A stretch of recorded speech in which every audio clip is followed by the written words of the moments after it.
കണ്ണൂരിലെ CPM-ലെ പൊട്ടിത്തെറി ചില്ലറ പൊല്ലാപ്പൊന്നുമല്ല പാർട്ടിക്ക് ഉണ്ടാക്കിയിരിക്കുന്നത്.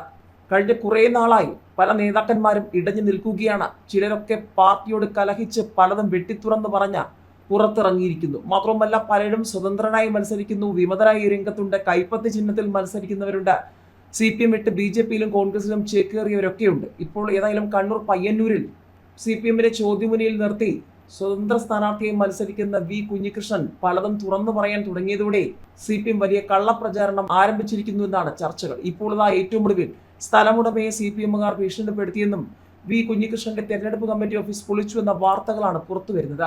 സ്ഥലമുടമയെ CPM-കാർ ഭീഷണിപ്പെടുത്തി കുഞ്ഞികൃഷ്ണന്റെ തെരഞ്ഞെടുപ്പ് കമ്മിറ്റി ഓഫീസ് പൊളിച്ചു. പയ്യന്നൂരിൽ UDF പിന്തുണയുള്ള സ്വതന്ത്ര സ്ഥാനാർത്ഥിയെ മത്സരിക്കുന്ന മുൻ CPM നേതാവ് കുഞ്ഞികൃഷ്ണന്റെ തെരഞ്ഞെടുപ്പ് കമ്മിറ്റി ഓഫീസ് പൊളിച്ചു. പയ്യന്നൂർ കോത്തായി മുക്കിലായിരുന്നു ഓഫീസ്. സ്ഥലമുടമയെ CPM-കാർ ഭീഷണിപ്പെടുത്തിയതിനെ തുടർന്നാണ് പൊളിച്ചതെന്നാണ് ആരോപണം.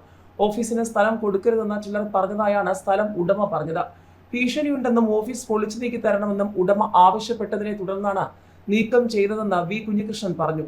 തങ്ങൾ കാരണം മറ്റൊരാൾക്ക് ബുദ്ധിമുട്ടുണ്ടാകരുതെന്ന് കരുതിയാണ് പൊളിച്ചു നീക്കിയത്. ജനാധിപത്യത്തെ പൂർണ്ണമായും അട്ടിമറിക്കുന്ന രീതിയിലേക്കാണ് കാര്യങ്ങൾ പോകുന്നതെന്നും കുഞ്ഞികൃഷ്ണൻ പറഞ്ഞു. താൻ തുറന്ന് സംസാരിക്കാൻ തീരുമാനിച്ചതു മുതൽ വലിയ കള്ളപ്രചാരണമാണ് ആരംഭിച്ചത്. അതൊന്നും ജനങ്ങൾക്കിടയിൽ ഏശിയില്ല. താൻ കോൺഗ്രസിലേക്കും BJP-യിലേക്കും പോകുന്നുവെന്ന തരത്തിലുള്ള പ്രചാരണമടക്കം നടത്തിയെങ്കിലും ജനങ്ങൾ അതൊന്നും മുഖവിലയ്ക്ക് എടുത്തില്ല. സ്ഥലം കണ്ടെത്തി ഉടമയുമായി സംസാരിച്ചു. താൽക്കാലിക ഓഫീസ് നിർമ്മിക്കുകയായിരുന്നു. പിന്നീട് സ്ഥലം ഉടമ വിളിച്ച് ഭീഷണി നേരിടുന്നതായി പറഞ്ഞു. ഓഫീസ് പൊളിച്ചു മാറ്റിത്തരണമെന്ന് അഭ്യർത്ഥിക്കുകയായിരുന്നുവെന്ന് കുഞ്ഞികൃഷ്ണൻ പറഞ്ഞു.